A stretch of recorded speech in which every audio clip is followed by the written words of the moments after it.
नमस्कार दोस्तों दोस्तों दिल्ली के डीएम साहब अपने गांव जाते हैं छठ पूजा मनाने के लिए और अपने घर से मार्केट जाते हैं।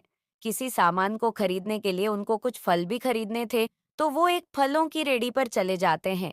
लेकिन वहां पर पुलिस वाले उस फल वाले से अवैध रूप से वसूली कर रहे थे। अब ये सब कुछ देखकर डीएम साहब उसका विरोध करने लगते हैं।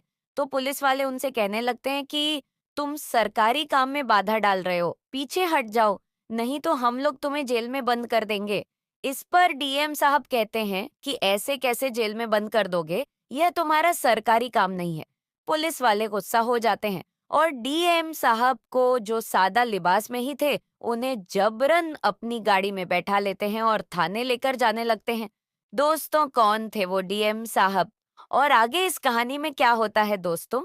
पटना के गांव में एक लड़का रहता है जिसका नाम अतुल है। अतुल के घर में उसके माता पिता हैं और उसके ताऊ चाचा भी हैं।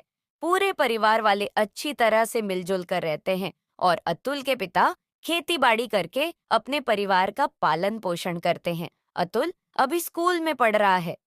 वह पढ़ने लिखने में काफी ज्यादा होशियार है। अक्सर उसके टीचर कहा करते हैं कि बेटा, तू पढ़ लिख कर जरूर कोई बड़ा ऑफिसर बनेगा। इस बात को सुनकर अतुल के दिमाग में भी यह बातें आ जाती हैं कि बड़ा होकर उसे कोई बड़ा ऑफिसर बनना है, ताकि उनकी जिंदगी अच्छी तरह से गुजर सके और उसके टीचरों की कही बातें साकार हो सके।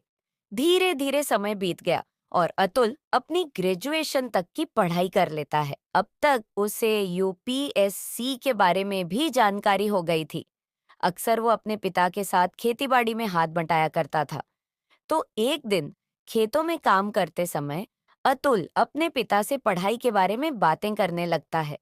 वह कहता है कि पिताजी, मेरी ग्रेजुएशन कंप्लीट हो गई है, तो अब मैं यूपीएससी का टेस्ट क्लियर करना चाहता हूँ। उसके पिता ज्यादा पढ़े लिखे नहीं थे, तो वह कहते हैं कि बेटा, ये कौन सा टेस्ट होता है, इसके लिए तुझे क्या करना होगा? तो वह बताता है कि पिताजी, इसकी पढ़ाई के लिए मुझे बाहर जाना होगा और कोचिंग करके पढ़ाई करनी होगी। अगर एक बार यह टेस्ट क्लियर हो गया तो पूरे गांव में क्या, जिले में आपका नाम रोशन हो जाएगा। इस बात को सुनकर पिता उसे आगे भी पढ़ाई करने के लिए इजाजत दे देते हैं। कहते हैं बेटा, अच्छी बात है, तू बाहर जाकर इस पढ़ाई को कर ले। क्योंकि अतुल का परिवार मिडिल क्लास फैमिली से था और उन लोगों के लिए यह सब चीजें बड़े मायने रखा करती थी। अब अतुल अपने पिता का आश्रित है। आशीर्वाद लेकर कोचिंग करने के लिए चला जाता है। वह दिल्ली आ गया था और यही कोचिंग करने लगता है। धीरे धीरे समय बीता और अतुल को कोचिंग करते हुए 2 साल बीत गए थे। 2 साल में उससे यूपीएसएससी का टेस्ट क्लियर नहीं हुआ था। तो इसी वजह से अतुल के पिता अतुल के पास फोन करते हैं और कहते हैं कि बेटा, तू इस चीज को छोड़ दे, हम गरीब लोग हैं और ज्यादा हमारे बस की बात नहीं है। तू अब वापस आ जा और अपने घर का कामकाज संभाल ले। लेकिन अतुल अपने पिता से पूछता है कि पिताजी, आखिर क्या बात है जो आप मेरे से ऐसी बातें कर रहे हो? क्योंकि जब अतुल वहां से आया था, तो उसने अपने पिता को बहुत ज्यादा प्रोत्साहित किया था और उसके पिता ने भी बड़े ही जज्बे के साथ उसे कोचिंग करने के लिए भेजा था। तो उसके पिता कहते हैं कि बेटा, अब मैं बुजुर्ग हो चला हूँ, अब मेरे बस का काम करना नहीं है और घर का बड़ा बेटा होने के नाते अब तेरा फर्ज बनता है कि अपने परिवार की बागडोर को संभाल लो। लेकिन तू तो अभी कोचिंग कर रहा है और तेरी कोचिंग में ढेर सारे पैसे खर्च हो रहे हैं। अगर इससे आगे तू कोचिंग करना चाहता है, तो मैं तुम्हें आर्थिक मदद नहीं दे सकता। अब इस बात को सुनकर अतुल थोड़ी देर तक सोच विचार करता है। इसके बाद अपने पिता से कहने लगता है कि पिताजी, अब मैं अपने लक्ष्य के बहुत ज्यादा करीब हूँ, तो आप फिलहाल मुझे मत रोको, मुझे पढ़ने दो, ताकि हमारे परिवार का नाम रोशन हो जाए। इसके बाद अतुल के पिता कहते हैं, बेटा, वह बात तो ठीक है, लेकिन अब मैं तुम्हारे पास से इतने पैसे नहीं भेज सकता। इसके बाद अतुल कहता है कि ठीक है पिताजी, आपसे जितना बन पाए आप उतने पैसे भेज देना। मैं यहीं से पार्ट टाइम जॉब कर लूंगा और अपने इस टेस्ट को क्लियर कर लूंगा। उसके पिता इस बात के लिए राजी हो जाते हैं। कहते हैं कि ठीक है बेटा, अगर तू ऐसा चाहता है, इधर जो हमसे बन पाएगा हम तुम्हारे लिए भेज देंगे। इसके बाद अतुल वहां पर इधर उधर काम ढूंढने लगता है। तभी एक लाइब्रेरी के बाहर उसे एक पर्चा लगा हुआ दिखाई देता है, जिसमें लिखा हुआ था, अगर कोई व्यक्ति इस लाइब्रेरी को संभाल सकता है तो अच्छी खासी तनख्वाह उसे मिल जाएगी और साथ में उसे रहने के लिए यहाँ पर कमरा भी मिल जाएगा। तो अतुल उस लाइब्रेरी में पहुंचता है और वहां के मालिक से बातें करने लगता है। मालिक उसे बताता है कि भाई, मुझे तो लाइब्रेरी को संभालने के लिए 24 घंटे के लिए वर्कर चाहिए। अगर तुम ऐसा कर सकते हो तो तुम नौकरी में लग जाओ। अब लाइब्रेरी एक ऐसी जगह थी जहां पर अतुल को पढ़ने के लिए भी टाइम मिल जाएगा और बाकी ज्यादा कुछ काम वहां पर करना नहीं रहता। एक तरह से उसकी रखवाली करनी थी, तो इस काम के लिए अतुल मान जाता है और वहां पर नौकरी को करने लगता है। वहां वहां पर रहकर अपनी पढ़ाई को भी किया करता और साथ में लाइब्रेरी की देखभाल भी करता। कितने बच्चे आते हैं, कितने बच्चे जाते हैं, कौन कब आता है, कब जाता है, इन सब का हिसाब भी वो रखा करता। और इसी तरह से कुछ समय और बीत जाता है। अब लगभग 2 साल उसे इस लाइब्रेरी में काम करते हुए हो गए थे। तो इस दौरान इसका प्राइमेंस और इंटरव्यू तीनों क्लियर हो गए थे। टेस्ट क्लियर होने के बाद वह एसडीएम बन गया था। एसडीएम बनते ही उसकी खुशी का मानो कोई ठिकाना नहीं होता। तो वह अपने माता पिता को सबसे पहले इस खुशी को बताता है और कहता है कि बाबूजी, मैं एसडीएम बन गया हूँ।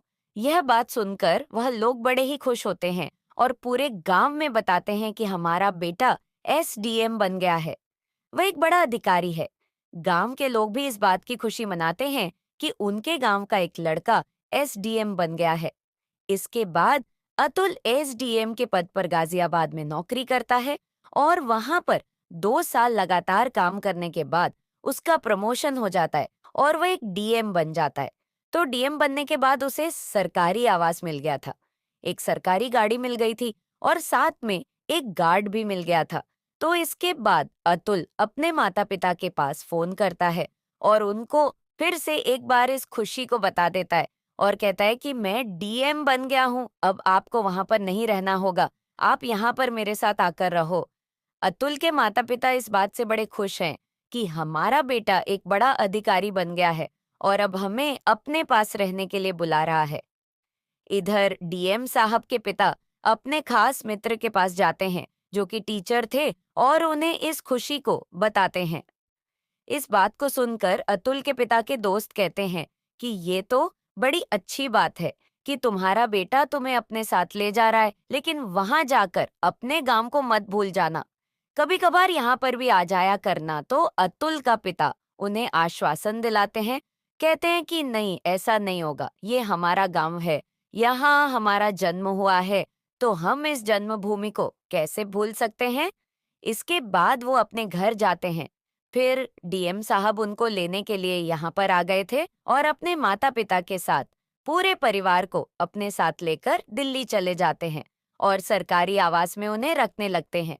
धीरे धीरे समय बीतता है और अतुल के माता पिता को आए हुए 7 महीने बीत गए थे। अब दिवाली आती है। तो दिवाली अतुल अपने माता पिता के साथ वही मनाता है। लेकिन अतुल के पिता के दिमाग में वह बात चल रही थी जो उनके दोस्त ने उनसे कही थी कि अपने गांव को मत भूल जाना। यहाँ पर वह दिवाली मना तो लेते हैं, लेकिन अपने गांव की याद उन्हें बार बार आती है। इसके कुछ दिनों बाद छठ पूजन का समय आता है और उसी दौरान अतुल के पिता का दोस्त उनके पास फोन करता है। वह फोन पर पहले तो हालचाल पूछते हैं, फिर कहते हैं कि अरे यार, या तो बता, तू छठ पूजन पर भी नहीं आएगा क्या? दिवाली पर तो मैंने तेरी बहुत राह देखी थी, लेकिन तू दिवाली पर भी नहीं आया। ऐसा मत कर देना कि छठ पूजन में भी ना आ सके। छठ पूजन हम लोगों के साथ में ही मनाएंगे। अब अतुल का पिता इस बात को अतुल को बताता है और अतुल भी घर जाने के लिए मान जाता है। अतुल अपने ऑफिस से छुट्टी लेता है और ट्रेन का रिजर्वेशन करवाकर अपने पूरे परिवार के साथ अपने गांव में पहुंच जाता है। वहां पर गांव के लोगों के साथ त्योहार को मनाने की तैयारी करने लगते हैं और धीरे धीरे 2-3 और बीत जाते हैं। अब अगले ही दिन छठ पूजन थी और छठ पूजन के लिए उसके पिता बाजार से कुछ फल लाने के लिए कहने लगते हैं। तो अतुल अपने पिता से कहता है, ठीक है पिताजी, बाजार से फल मैं ले आऊंगा, लेकिन अतुल के पिता कहते हैं कि अरे नहीं बेटा, तुम क्या करोगे? परिवार में और भी लोग हैं, वो चले जाएंगे, तुम वहां पर क्या करोगे? तुम तो यहीं पर आराम से रहो। लेकिन अतुल अपने पिता से जिद करता है और अपने एक भतीजे चीजें को अपने साथ लेकर मार्केट चला जाता है। अब साधारण से उसने कपड़े पहन रखे थे, पैरों में चप्पल थी और एक ग्रामीण जो व्यक्ति होता है उसकी तरह दिखाई दे रहे थे। वहां पर जाने के बाद वह बाजार को देखते हैं और चारों तरफ देखने के बाद उनके चेहरे पर एक अजीब सी खुशी आ जाती है। ऐसे ही घूमने हुए फल की रेडी पर जाते हैं और वहां पर फल का मोलभाव करने लगते हैं।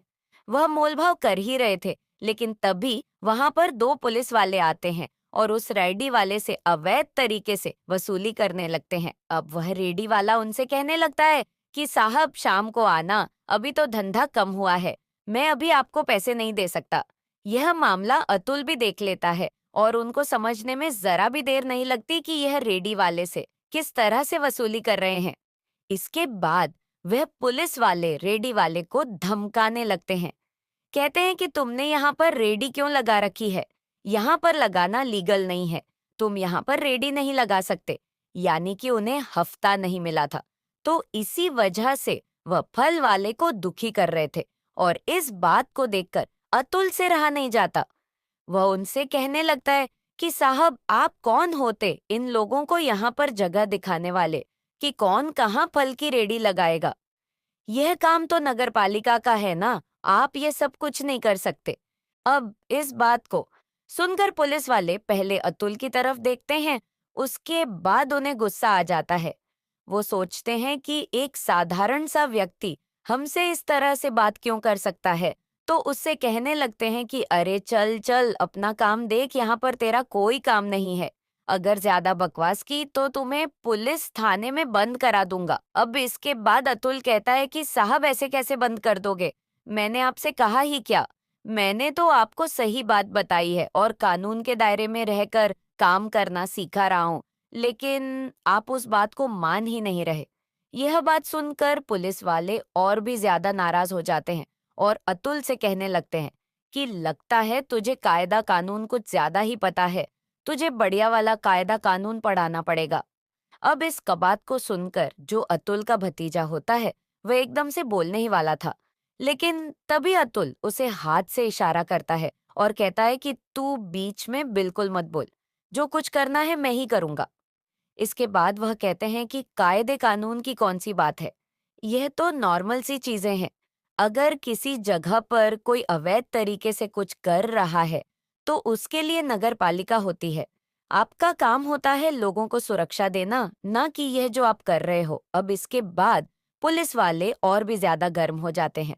फिर डीएम साहब और उनके भतीजे को कंधे से पकड़कर गाड़ी की तरफ खींचने लगते हैं।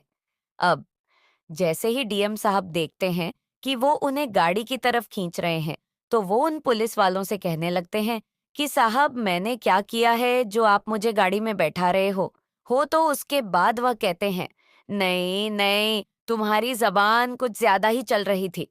तुम एक सरकारी काम को करने में हमें रोक रहे हो, तो इसी वजह से अब तुम्हें हवालात में रहना पड़ेगा और वहीं पर जाकर तुम्हें पूरा कानून कायदा सिखाएंगे। इसके बाद डीएम साहब अपने भतीजे के साथ उस गाड़ी में बैठ जाते हैं और पुलिस वाले उन्हें बैठाकर सीधा थाने ले जाते हैं। अब थाने ले जाने के बाद वहां उनसे दरोगा पूछते हैं कि हाँ भाई कौन है ये और किस वजह से तुम इसको लाए हो? तो पुलिस वाला कहता है कि साहब ये वसूली करने के लिए रोक रहे थे, तो इसी वजह से हम लोग इन्हें यहाँ पर ले आए हैं। इसके बाद दरोगा साहब उनको अंदर बंद करने के लिए कह देते हैं। डीएम साहब और उनके भतीजे को लॉकर के अंदर बंद कर दिया जाता है, लेकिन लॉकर के अंदर बंद करने से पहले जो पुलिस वाले थे उनकी तलाशी लेना भूल गए थे और डीएम साहब के पास अपना फोन था। तो एक कोने में जाकर डीएम साहब अपना फोन निकालते हैं और पटना के डीएम साहब के पास फोन मिला देते हैं। उनको पूरी कहानी के बारे में बताते हैं और कहते हैं कि फौरन इस थाने में आ जाओ और आकर देखो कि तुम्हारे पुलिस वाले किस तरह का व्यवहार करते हैं आम जनता के साथ। इसके बाद पटना के डीएम साहब वहां के एएसपी साहब के पास फोन करते हैं और फौरन से एसपी साहब को अपने पास बुलाते हैं और वहां से दोनों जन सीधे उस थाने में पहुंच जाते हैं। जब थाने में जैसे ही एक साथ डीएम साहब और एसपी साहब की गाड़ी आती है तो पुलिस वाले हैरान हो जाते हैं और फौरन से खड़े हो जाते हैं। अब एसपी साहब और डीएम साहब जैसे ही थाने के अंदर घुसे थे तो एसपी साहब दरोगा से पूछने लगते हैं कि किस तरह से काम चल रहा है। तो दरोगा साहब कहते हैं कि साहब अच्छी तरह से चल रहा है, कोई भी दिक्कत नहीं है। एसपी साहब कहते हैं कि देख लो, त्योहार का टाइम है, कोई दिक्कत ना हो जाए। तो दरोगा साहब हंसते हुए कहते हैं कि साहब ऐसा नहीं हो सकता, हमारे होते हुए ऐसा कुछ भी नहीं होगा जो परेशानी का सामना आप लोगों को करना पड़े। इसके बाद एसपी साहब लॉकर की तरफ इशारा करते हुए कहते हैं, यदि लॉकर में किसको बंद करके रखा है तो दरोगा साहब कहते हैं, हे साहब ये कानूनी काम को नहीं करने दे रहे थे तो इसी वजह से हमने इसे लॉकर के अंदर बंद कर दिया। 2 दिन लॉकर में रहेगा तो इसकी अक्ल ठिकाने आ जाएगी और उसके बाद यह कभी भी कानूनी कार्रवाई को करते हुए नहीं रोकेगा। अब इस बात को सुनकर जो अतुल डीएम साहब थे वो लाकर के अंदर से ही मुस्कुराने लगते हैं और फिर एसपी साहब एक जोरदार चांटा अपने दरोगा को जड़ देते हैं। अब जैसे ही दरोगा साहब को चांटा लगा तो एकदम से वो हैरान हो जाते हैं और सोचने लगते हैं कि आखिर ये क्या हुआ। तो वो कहने लगते हैं कि साहब आपने मुझे छांटा क्यों मारा है। तो इसके बाद डीएम साहब बोलते हैं कि तुम्हें पता भी है कि तुमने किसको अंदर किया है। ये दिल्ली के डीएम साहब हैं और इन्होंने मुझे अंदर से ही फोन किया है। तुम लोगों की अवैध वसूली के किस्से आप दिल्ली तक भी हो जाएंगे और सभी लोगों को पता चलेगा कि यहाँ के जो पुलिस वाले हैं वह सभी लोगों के साथ किस तरह का व्यवहार किया करते हैं। इसके बाद वह फौरन से उन्हें बाहर निकालने के लिए कहते हैं। एक पुलिस वाला जाता है, लॉकर को खोलता है और डीएम साहब को बाहर निकालता है। डीएम साहब लॉकर से बाहर आ गए थे और जो वहां के डीएम साहब थे उनसे हाथ मिलाते हैं और उनसे कुछ बातें करने लगते हैं।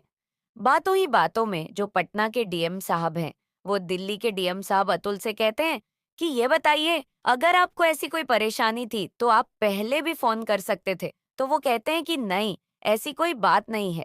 मैं देखना चाहता था कि इस अवैध वसूली में कौन कौन लोग मिले हुए हैं। यहाँ पर आकर देखा तो आपका पूरा थाना इस अवैध वसूली में है। तो इस बात को सुनने के बाद पटना के डीएम साहब एसपी साहब की तरफ इशारा करते हैं और उनके एक ही इशारे पर पूरे थाने को सस्पेंड कर दिया जाता है। सस्पेंड की खबर सुनते ही सभी थाने के पुलिस वाले एकदम से उनसे माफी मांगने लगते हैं और यहाँ तक कि डीएम साहब अतुल से भी माफी मांगने लगते हैं। कहते हैं कि साहब हमें माफ कर दो, हमसे गलती हो गई। हमें नहीं पता था कि आप डीएम हो। तो उसके बाद डीएम साहब कहने लगते हैं कि तुम लोगों को यहाँ पर पब्लिक की सुरक्षा के लिए रखा गया है और तुम लोग अवैध तरह की वसूली करते हो। इसी वजह से हमारी पुलिस बदनाम है। तुम लोगों को सरकार तनख्वाह देती है कि किसी की सुरक्षा करें, लेकिन तुम लोग अपनी जेब भरने के लिए ऐसा काम करते हो। तुम लोगों को नौकरी करने का कोई भी अधिकार नहीं है। तुम्हें शर्म आनी चाहिए। इसके बाद एसपी साहब उन दोनों पुलिस वालों को लॉकर में बंद कर देते हैं जो डीएम साहब को पकड़कर यहां पर लाए थे और अवैध वसूली करते हुए रंगे हाथों पकड़े गए थे। अब डीएम साहब गांव जाते हैं। वहां से फल खरीदने के बाद तो उनके पिता उनसे पूछते हैं कि बेटा इतनी देर कैसे हो गई। तो डीएम साहब बैठकर पूरा किस्सा अपने पिता को सुनाते हैं और इस किस्से को वहां पर बैठे हुए उसके परिवार वाले भी सुन रहे थे। और इस बात को सुनने के बाद डीएम साहब के पिता को अपने बेटे पर फक्र महसूस होता है और वह कहते हैं कि बेटा अच्छा किया जो तुमने उन पुलिस वालों को पकड़वा दिया। यहाँ पर ऐसा अक्सर होता रहता है और इन सभी चीजों को इसी तरह से रोका जा सकता है अगर सभी अधिकारी इधर ऐसा ही काम करने लगे। उसके बाद सभी परिवार वाले वहां पर छठ पूजन करते हैं और खुशियों के साथ डीएम साहब अपने परिवार के साथ वापस से दिल्ली लौट आते हैं। वहां पर जाकर अपना कार्यभार संभालने लगते हैं और इसी तरह से अपने जेब जीवन को व्यतीत करने लगते हैं। तो दोस्तों, यह थी कहानी एक डीएम साहब की जो मार्केट सादा कपड़ों में जाते हैं, लेकिन वहां पर उनको पुलिस पकड़ लेती है। उसके बाद वहीं के डीएम साहब और एसपी साहब आकर उन्हें छुड़ाते हैं और छुड़ाने के बाद उस पूरे थाने को सस्पेंड कर दिया जाता है। आप क्या कहना चाहते हो? अतुल के बारे में आप क्या कहना चाहते हो? उनके पिता के बारे में आप क्या कहना चाहते हो? उन पुलिस वालों के बारे में जो फल वाले से अवैध वसूली कर रहे थे?